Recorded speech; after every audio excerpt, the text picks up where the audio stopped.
તું ગાડી ફેરાઈ ગયો ભાઈ હા પડે તે એમાં કરી અહીંયા પુલીદારો ઉઠ્યા હાલ ઘણા જા પુલીદારો ચૂંટે કર્યો આવ્યો હા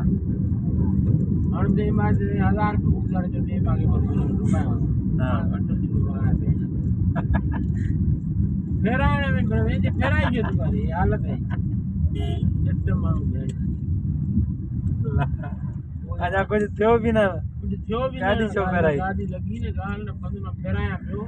એ તો ગાડી ફેરાઈ ગયો પણ મગરી પેમ આ ધબ લગી કે ગોજે પાણ કોને લખલા ન ગોદે ગયા